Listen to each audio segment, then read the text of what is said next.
There was something unsettling about the moment Elijah Brooks turned onto his street. A creeping sense of dread tightened in his chest, like the calm before a storm. His instincts, sharpened by years of working in high-stakes situations, kicked in. His body knew something wasn't right. And then he saw it. What had once been his home, his sanctuary, was now nothing more than a pile of debris. Where the front door used to stand, there was now nothing but crushed wood and shattered glass. The remnants of his life lay scattered across the lot like garbage. His memories, his personal belongings, all erased in an instant. His breath hitched in his throat. His house was gone. Nearby, a bulldozer stood idling, its engine humming softly like a monster that had just fed. The operator sat frozen in place, staring as though he had woken up from a nightmare he hadn't fully understood. Construction workers shuffled around awkwardly, avoiding eye contact, their boots crunching over the remnants of Elijah's life. Elijah didn't need to ask who was responsible. He knew exactly who was inside that office. They had made the biggest mistake of their lives. They had bulldozed the wrong house. And the owner of that house wasn't just any man. Elijah Brooks wasn't just a regular homeowner. He was a federal agent, a man who had spent years hunting down criminals who thought they were untouchable. Now those criminals had become his focus. Now he wasn't just out for justice. He was out for revenge. This wasn't just a simple case of losing a house. This was personal. Whoever had ordered the demolition hadn't just destroyed a building. They had awoken a storm. Elijah's pulse quickened, but his training kept him calm. His mind was already racing, analyzing every detail of the situation. He was used to chaos, to the uncertainty of his job, but nothing had prepared him for this. His heart pounded in his chest, but his mind was laser-focused.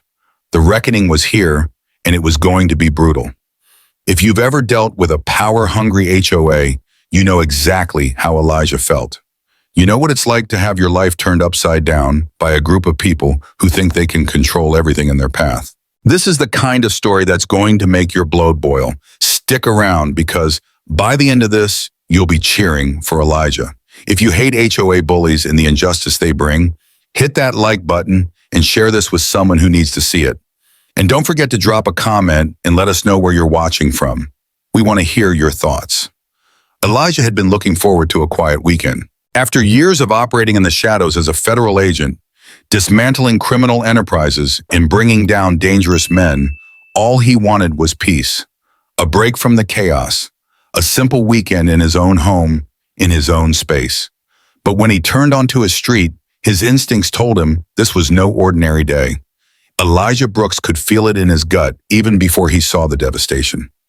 As he turned the corner onto his street, the familiar sight that should have greeted him, his home, was gone.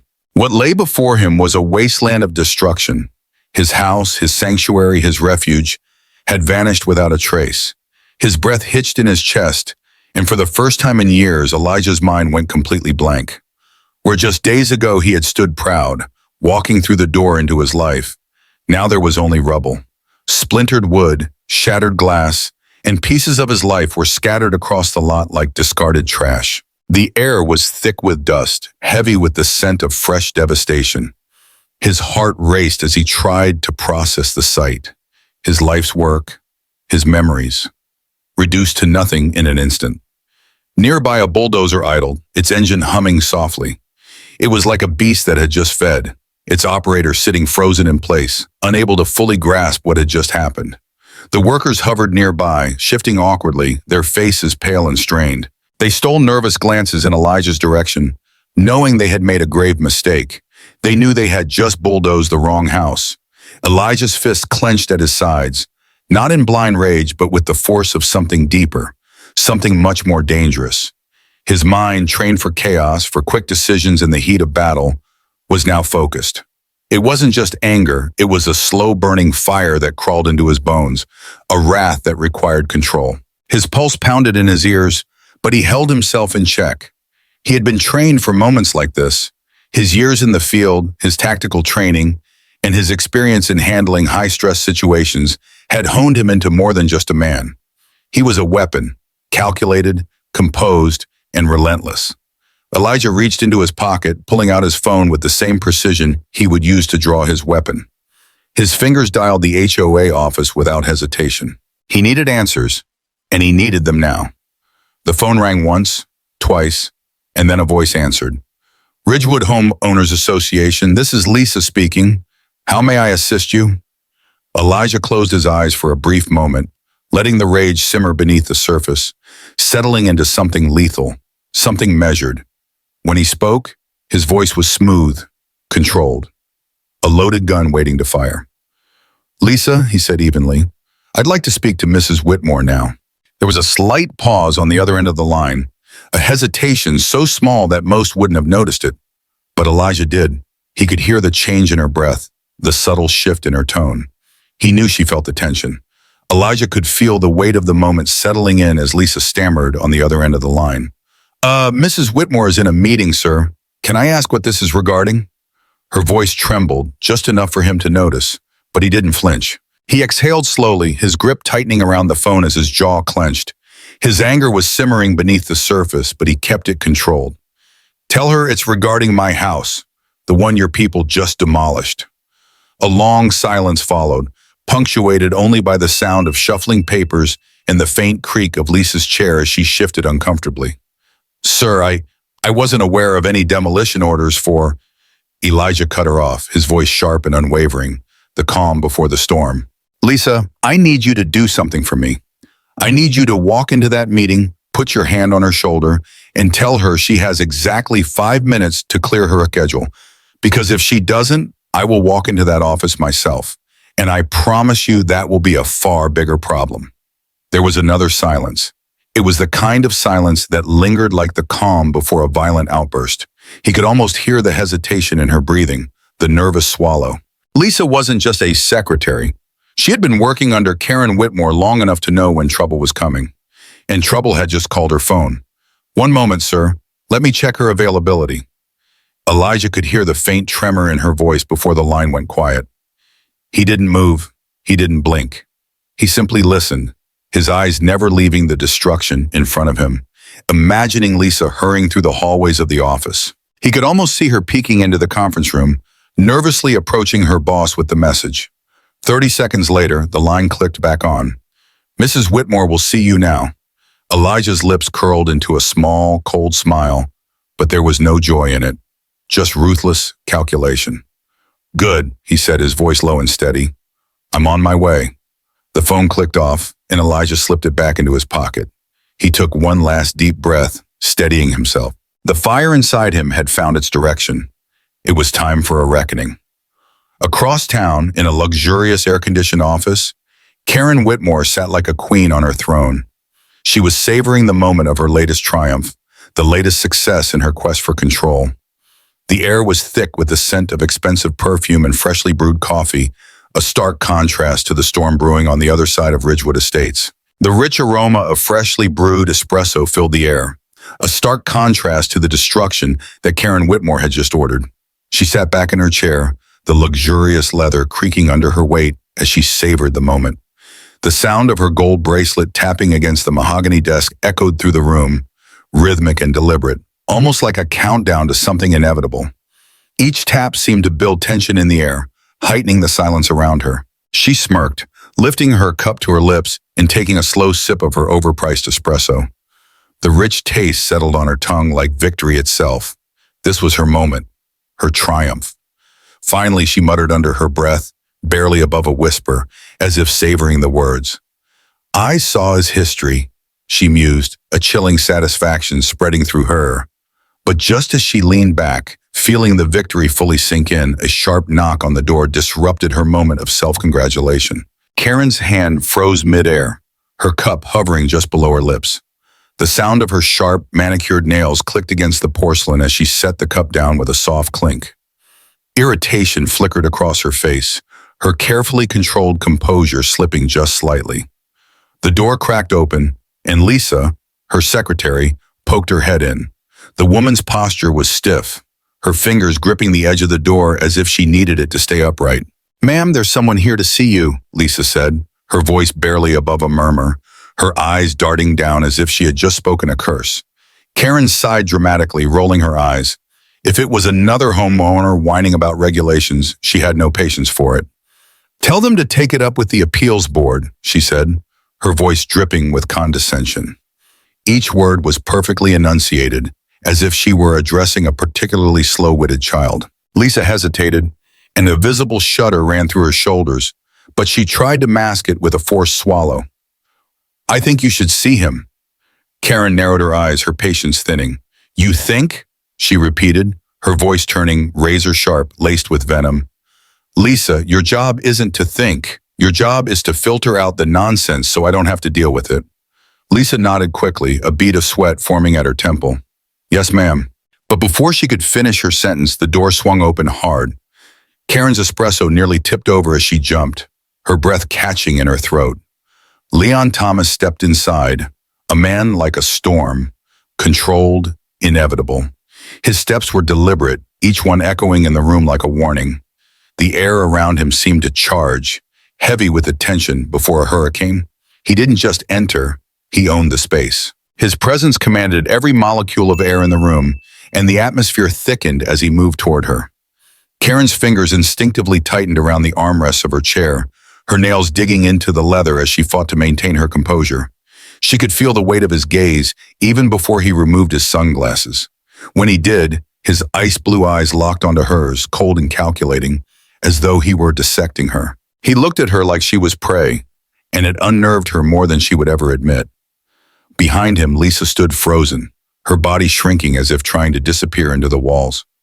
She knew, everyone in that room knew, that something irreversible had just been set into motion. Karen, refusing to show any weakness, straightened her back and flicked an uninterested glance at him, her fingers still swirling the remains of her espresso. And you are, she asked lazily, as if his presence didn't matter. She was trying to maintain control, but the unease in her stomach was undeniable. Leon didn't flinch, didn't blink, didn't even move beyond stepping closer to her desk. The distance between them closed with the oppressive weight of something unspoken. With a calculated motion, he reached into his inner coat pocket and pulled out a folded document. He placed it on her desk with deliberate force, the soft thunk reverberating like a gunshot in the thick silence. Karen's smirk faltered for just a fraction of a second, but she quickly recovered, raising an eyebrow at him as if to silently scold him for interrupting her perfect little world. Leon's voice, when it came, was steel wrapped in silk. I'm the owner of the house you just bulldozed. A pin could have dropped, and the sound would have been deafening. Lisa instinctively took a step back, her pulse visible in her throat. Karen's fingers twitched, her composure slipping for the briefest moment. She knew now this was no ordinary confrontation. Karen's fingers hovered for a moment over the document, and then she reached for it, unfolding it with exaggerated ease, as though she weren't rattled by the gravity of the situation. The title deed, the taxes paid in full, no violations, no outstanding notices. It was all there, neatly printed. But as she read through the paper, her lips parted slightly, and the color drained from her face. The room seemed to close in around her, the air growing thick with tension. For the first time in her life, Karen Whitman had made a mistake she couldn't talk her way out of. Leon stood there, his gaze unwavering, cold and calculating. He could see her mask slipping, the arrogant confidence she had always worn beginning to crack. Karen had underestimated him, and now she was paying the price. The power had shifted, and she knew it. She took a deep breath, trying to regain her composure, but it was too late. The truth was out, and there was no denying it now. Meanwhile, across town, Elijah stood amidst the rubble of his home, his hands shaking as he picked through the wreckage. His heart pounded, the weight of his loss threatening to swallow him whole. Everything he had worked for, every piece of his life, was now nothing but a pile of broken beams and shattered glass. The destruction was overwhelming, but as he moved through the debris, something caught his eye. A dull metal box, half buried beneath a shattered beam and torn-up flooring. His gut twisted. It didn't belong there. Crouching down, he brushed the dirt off the surface of the box. It was heavy, dented from the impact, and its lock had been busted open. Elijah's instincts screamed at him to leave it alone, to not get involved in whatever this was. But his years of experience hunting down criminals told him otherwise. He pried the box open, and his breath caught. Inside, there were stacks of old papers, yellowed with age, a bundle of faded photographs, and resting at the very top, a small black handgun wrapped in a cloth that crumbled at his touch. His finger trembled as he sorted through the documents, receipts, transactions, names written in neat columns. As his stomach clenched, he recognized some of the addresses, homes in Ridgewood Estates. Some had check marks next to them. Others had a single red X. Elijah's blood ran cold. He had seen this before in criminal organizations and corrupt real estate schemes. Homeowners who refused to play along didn't just lose their homes, they disappeared. Flipping to the next page, his hands tightened. And there it was, a photograph of Karen Whitman, smiling, standing next to a man Elijah recognized immediately. A developer who had vanished 5 years ago, a case that had gone cold. Elijah's breath caught in his throat as he stared at the photograph. The man standing next to Karen Whitmore was someone he recognized immediately, a real estate developer who had disappeared 5 years ago. The case had gone cold, and despite the FBI's best efforts, it had never been solved. Elijah's pulse roared in his ears as he held the photograph, his grip tightening around it so much that he feared it would tear in his hands. He had suspected that Karen was involved in shady dealings. But this was something much worse. Karen wasn't just exploiting homeowners. She was hiding something far more sinister, something monumental. Elijah's mind raced with the implications. Had she hidden this box under his house? Or had someone else done it? Was this meant to stay buried forever? His jaw clenched, and the weight of the situation crashed down on him. He had known Karen to be ruthless, but this was beyond what he had imagined. She thought she was untouchable, that she could make people disappear without consequence. But the past, as it often does, had a way of digging itself back up. Elijah shoved the documents back into his jacket, his mind whirling with thoughts of how to bring everything down around Karen. He had proof now, proof that could unravel her empire. But that could wait. Right now, he needed answers. His eyes swept over the wreckage of his home, the pieces of his life scattered across the ground. Grief burned at the edges of his mind, but it was quickly swallowed by a far more intense fire. Rage. Karen was going to pay for this. Meanwhile, across town, Karen sat behind her massive oak desk in her plush office, the tension thick enough to cut with a knife. Her fingers tapped impatiently on the polished surface, a clear sign of her agitation. She didn't like being challenged, especially not by someone she considered a nobody, someone who thought they could outmaneuver her. A smirk curled at the corners of her lips as she leaned back in her chair, her manicured nails gleaming under the dim office lights. "Leon," she said, her voice dripping with condescension, "I get it. You're upset, but mistakes happen. It's just a house. We both know this isn't worth blowing out of proportion." She waved a hand dismissively, as if brushing away an insignificant insect. But Leon didn't move. He didn't blink. He simply stared at her, his jaw tight, his fists clenched at his sides. The confrontation had only just begun, and Karen had no idea what she was about to face. The tension in the room was palpable, thick enough to slice through with a knife. The air crackled between them, a silent war of wills unfolding in real time. Karen leaned back in her chair, trying to maintain her composure, but Leon's words hit harder than she expected. "It's just a house," she sneered, her voice dripping with disdain. "You think you're the first person to lose something? Get over it."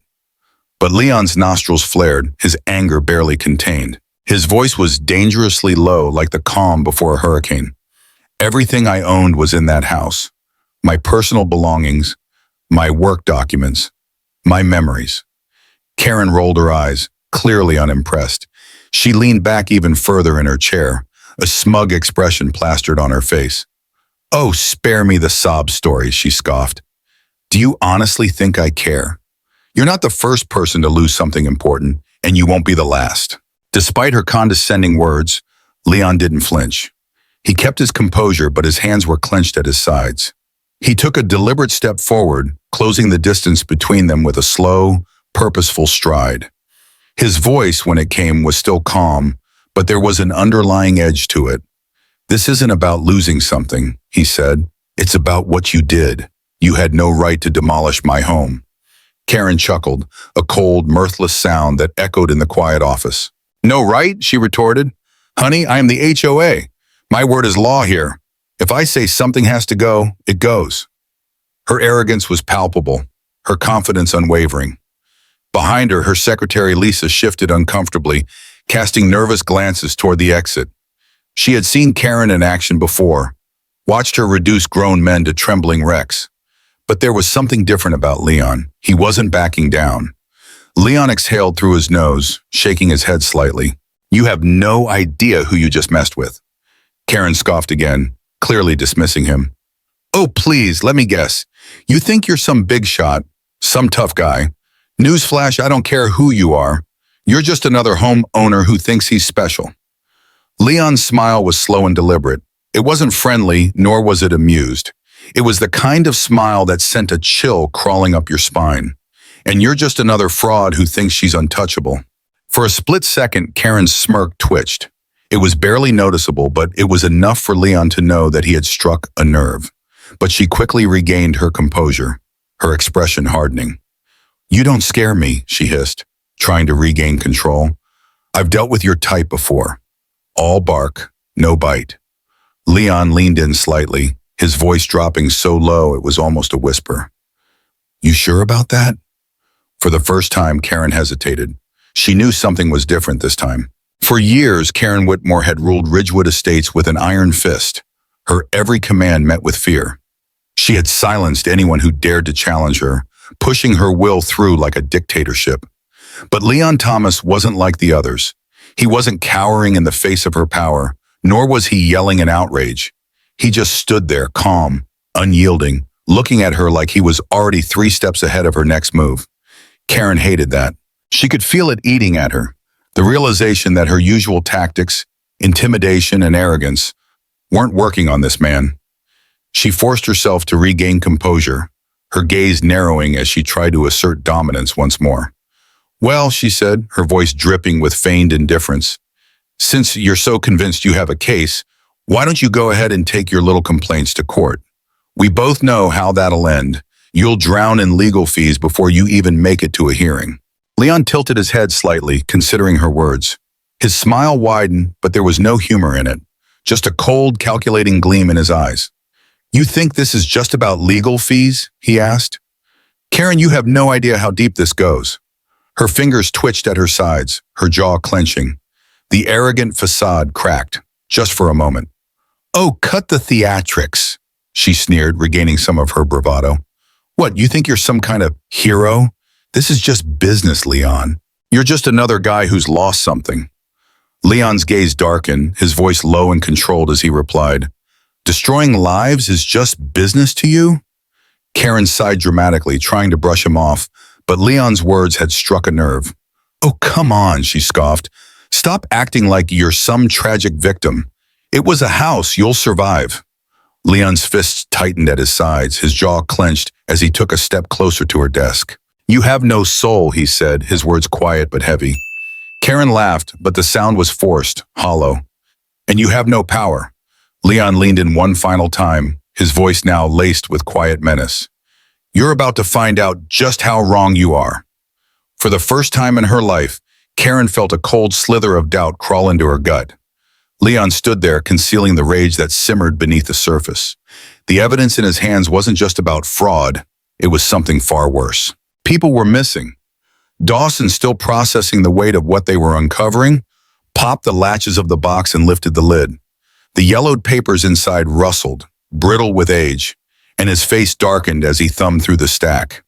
Receipts, property deeds, transactions, all the hallmarks of a criminal operation designed to hide in plain sight. But then Dawson stopped. His fingers hovered over a photograph. There was Karen Whitmore, smiling brightly, her arm around a man who had disappeared 5 years ago, a real estate developer whose case had gone cold. The man had been presumed dead, his disappearance unsolved. Dawson exhaled sharply, the realization hitting him like a ton of bricks. "Holy hell," he muttered under his breath. He flipped through the documents faster now, his mind racing. Red X's marked certain addresses, homes that had mysteriously gone up for sale after their owners vanished. Dawson's eyes widened. He had suspected Karen's involvement in shady dealings, but this was something else. "I knew she was corrupt," he muttered to himself, his jaw tightening. "But this, she's not just stealing homes, she's eliminating people." Without hesitation, Dawson reached for his radio. We need a task force assembled now. Full-scale raid on the Ridgewood HOA offices. This is no longer just a financial crime. This is a federal conspiracy. Hours later, the streets outside the Ridgewood HOA headquarters were a sea of flashing red and blue lights.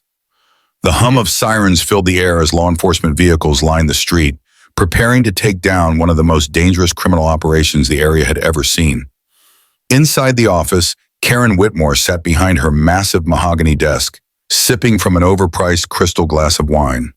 The distant sound of sirens didn't even make her flinch. Her calm demeanor was a mask, hiding the terror that was soon to come. Her secretary, Lisa, stood in the corner, visibly shaking. She had seen Karen in action before, but today was different. "Ma'am," Lisa said, her voice trembling, "I think you should see this." Karen didn't glance up. "If it's another whining homeowner, tell them to send an email," she said dismissively. Lisa swallowed hard. "It's not a homeowner, ma'am. It's the FBI. They're here." Karen's grip on her glass tightened, the liquid dangerously close to spilling. Slowly, she placed it down and stood, smoothing her designer suit. She tried to stay calm, but her mind was racing. She knew it was over. "Stay calm," she muttered to herself. "They don't have anything." Karen Whitmore stepped into the lobby of the Ridgewood HOA headquarters, her heels clicking against the polished marble floor. The moment she entered, she was met with a wall of federal agents, their presence overwhelming. At the front of the group stood Special Agent Dawson, his badge flashing under the harsh fluorescent lights as he stepped forward, his gaze unyielding.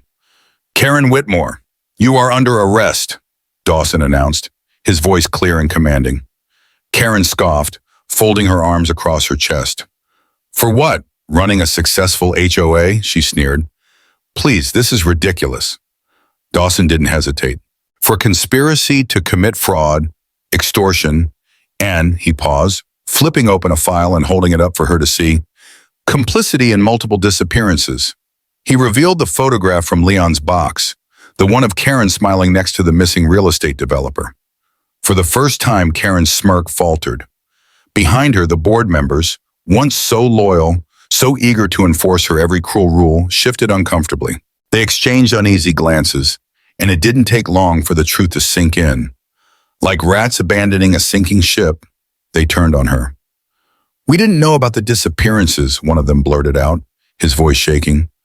"Karen was the one who handled the deals," another stammered, his voice full of regret. "She forced us into it. She threatened our jobs." Lisa, Karen's secretary, suddenly burst out, her voice high and desperate. "She made me forge documents," Lisa cried, her words rushing out. "She said if I didn't, she'd ruin me." Karen spun on her heel, eyes blazing with fury. "Shut up, all of you!" she hissed. But it was too late. The damage had been done. The FBI had their confessions. The board members, her allies, her enforcers, had turned on her, throwing her to the wolves. The cold, metallic sound of handcuffs clicking around her wrists echoed in the now silent room. "You can't do this to me," Karen shrieked, her voice rising in panic. "I am Ridgewood Estates. I built this place. You need me." Leon stood outside, watching as they shoved Karen into the back of a black SUV. Her furious eyes met his through the tinted window. "You," she hissed. "You did this." Leon stepped closer, his face cold and unyielding. "No, Karen," he said quietly. "You did this to yourself." The door slammed shut, sealing her fate as the convoy of federal vehicles pulled away. The residents of Ridgewood Estates stepped onto their porches, some cheering, some whispering in awe. But all of them knew Karen Whitmore's reign had come to an end.